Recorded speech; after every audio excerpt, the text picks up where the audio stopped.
ಹಾಸನ ಜಿಲ್ಲೆಯಲ್ಲಿ ಕಾಡಾನೆ ದಾಳಿಗೆ ಮತ್ತೊಂದು ಬಲಿಯಾಗಿದೆ. ಕಾಡಾನೆ ದಾಳಿಗೆ 45 ವರ್ಷದ ಚಂದ್ರಮ್ಮ ಎಂಬಾಕೆ ಮೃತಪಟ್ಟಿದ್ದಾಳೆ.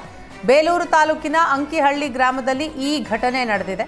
ಕಾಫಿ ತೋಟದಲ್ಲಿ ಕೆಲಸ ಮಾಡ್ತಾ ಇದ್ದ ವೇಳೆ ಚಂದ್ರಮ್ಮನ ಮೇಲೆ ಏಕಾಏಕಿ ಕಾಡಾನೆ ದಾಳಿ ಮಾಡಿದೆ. ಘಟನಾ ಸ್ಥಳಕ್ಕೆ ಅರಣ್ಯ ಇಲಾಖೆ ಸಿಬ್ಬಂದಿ ಹಾಗೂ ಪೊಲೀಸರು ಭೇಟಿ ಕೊಟ್ಟು ಪರಿಶೀಲನೆ ನಡೆಸಿದ್ದಾರೆ.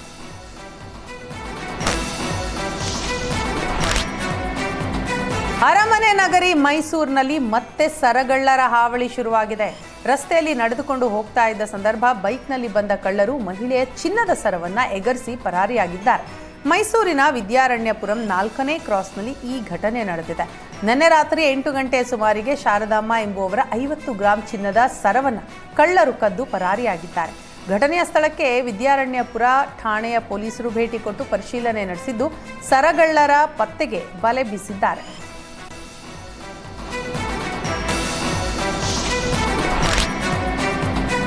ಮಳೆಕಾಟ ಮಧ್ಯೆ ಹಾವೇರಿಯಲ್ಲಿ ನಕಲಿ ಬೀಜ ದಂಧುಕೋರರ ಹಾವಳಿ ಶುರುವಾಗಿದೆ. ನಕಲಿ ಮೆಣಸಿನಕಾಯಿ ಬೀಜ ಬಿತ್ತಿದ ಕಾರಣ ಇಳುವರಿ ಇಲ್ಲದೆ ಹಾವೇರಿ ಜಿಲ್ಲೆಯ ಅನ್ನದಾತರು ಸಂಕಷ್ಟಕ್ಕೆ ಸಿಲುಕಿದ್ದಾರೆ. ನಕಲಿ ಬೀಜ ನೀಡಿ ಮೋಸ ಮಾಡಿದ ಕಂಪನಿಯ ವಿರುದ್ಧ ಕ್ರಮಕ್ಕೆ ಆಗ್ರಹಿಸಿ ಬ್ಯಾಡಗಿ ಶಾಸಕ ಬಸವರಾಜ ಶಿವಣ್ಣನವರ್ ಕಚೇರಿ ಎದುರು ರೈತರು ಉಪವಾಸ ಕೂತು ಧರಣಿ ನಡೆಸಿದ್ದಾರೆ. ಹೈದರಾಬಾದ್ ಮೂಲದ ಧನ ಕ್ರಾಪ್ಸ್ ಸೈನ್ಸ್ ಲಿಮಿಟೆಡ್ ಕಂಪನಿ ನಕಲಿ ಬೀಜ ನೀಡಿ ವಂಚಿಸಿದೆ.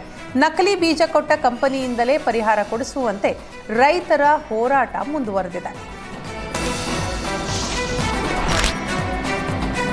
ಬಾಗಲಕೋಟೆ ಜಿಲ್ಲೆಯಲ್ಲಿ ಮಳೆರಾಯ ಅಬ್ಬರಿಸಿ ಬೊಬ್ಬಿರಿದಿದ್ದಾನೆ. ಕಳೆದೊಂದು ವಾರದಿಂದ ನಿರಂತರ ಮಳೆಯಾಗ್ತಾ ಇದೆ. ಕೃಷ್ಣಾ ನದಿಗೆ ಅಪಾರ ಪ್ರಮಾಣದ ನೀರು ಹರಿದು ಬಂದಿದೆ.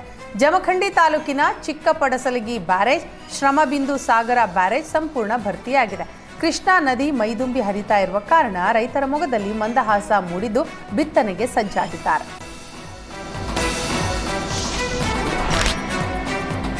ಮುಂದಿನ 2 ದಿನ ಕರಾವಳಿ ಜಿಲ್ಲೆಯಲ್ಲಿ ಭಾರೀ ಮಳೆಯಾಗಲಿದೆ ಅಂತ ರಾಜ್ಯ ಹವಾಮಾನ ಇಲಾಖೆ ಹೇಳಿದೆ. ಕರಾವಳಿ ಜಿಲ್ಲೆಗಳಾದಂತಹ ದಕ್ಷಿಣ ಕನ್ನಡ, ಉಡುಪಿಯಲ್ಲಿ ಹೆಚ್ಚು ಮಳೆಯಾಗಲಿದ್ದು ಮೇ 25ರವರೆಗೆ ರೆಡ್ ಅಲರ್ಟ್ ಘೋಷಿಸಲಾಗಿದೆ. ಉತ್ತರ ಕನ್ನಡ, ಕಲಬುರಗಿ, ಯಾದಗಿರಿಯಲ್ಲೂ ಭಾರೀ ಮಳೆ ಸುರಿಯಲಿದ್ದು ಆರೆಂಜ್ ಅಲರ್ಟ್ ಘೋಷಿಸಲಾಗಿದೆ.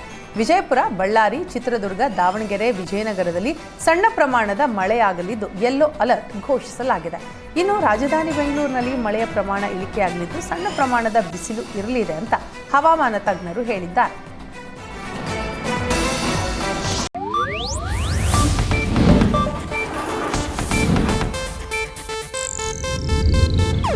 ಇದು ಏಷ್ಯಾನೆಟ್ ನ್ಯೂಸ್ ನೆಟ್ವರ್ಕ್ ಪ್ರಸ್ತುತಿ.